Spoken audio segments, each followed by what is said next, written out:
Oh, Sam. There was $1,000 slammed on my desk.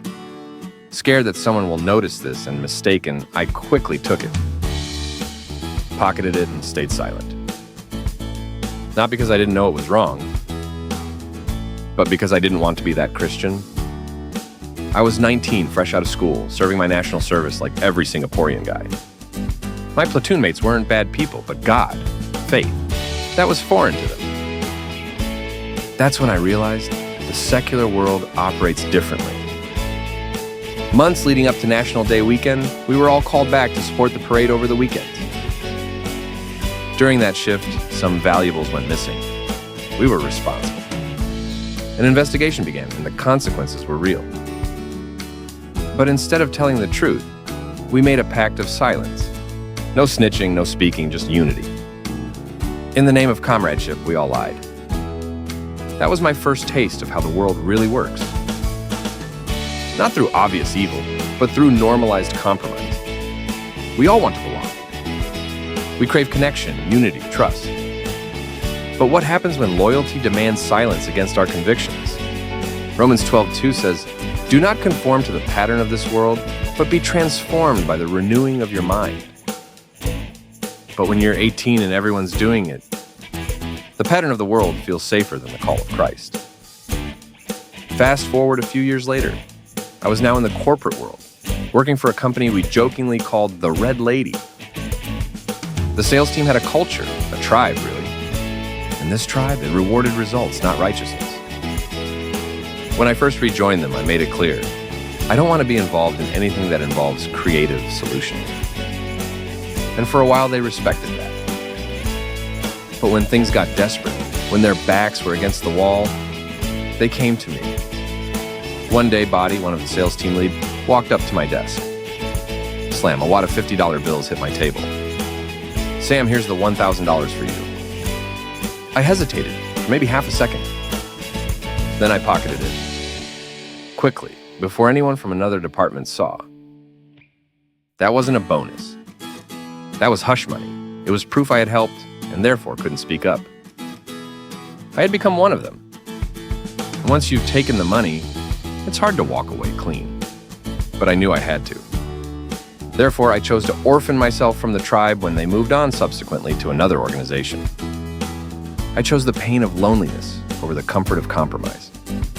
To millennials and Gen Z, we want purpose, meaningful work, team culture. But sometimes the only way to find who you are is to walk away from who you were becoming. While remaining at the Red Lady, I moved into a new role, business intelligence. It was experimental, exciting. Everything from idea to launch was in our hands.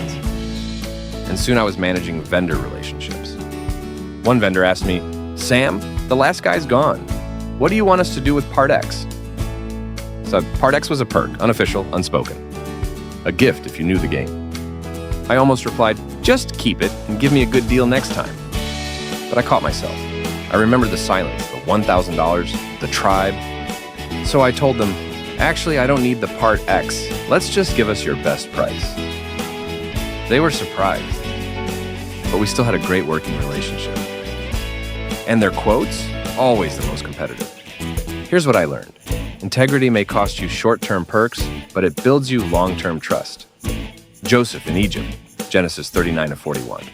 He was surrounded by power, politics, seduction, and false accusations.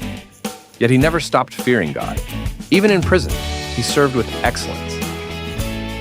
And what did God do? He promoted him from prisoner to prime minister. That's the challenge. Are you still serving with excellence, even when nobody sees it? A few years down the road, one day a vendor mentioned casually, "Your colleague played mahjong with my boss over last weekend." I brushed it off until I saw the new invoice. It was for a small add-on, but the unit cost? 300 times more than the original. My boss asked, "Sam, is this a mistake?" I looked him in the eye and said, "They said it's because of the low quantity. They had to charge more." I didn't lie, but I also didn't say everything. Why? Because someone had to bite the bullet. And I wasn't ready to break open a mess I didn't start. But here's what I did do. I had carried out every project since joining the new team with diligence, integrity, and humility, as if I was working for God, not for man. Colossians 3:23, whatever you do, work at it with all your heart as working for the Lord. It doesn't mean we get it right all the time, but it means we work with a higher purpose, even when the office politics feel like a game of survival. As millennials and Gen Z, we crave authenticity. We want to work for something that matters. We want to be light in dark places. But it's not easy.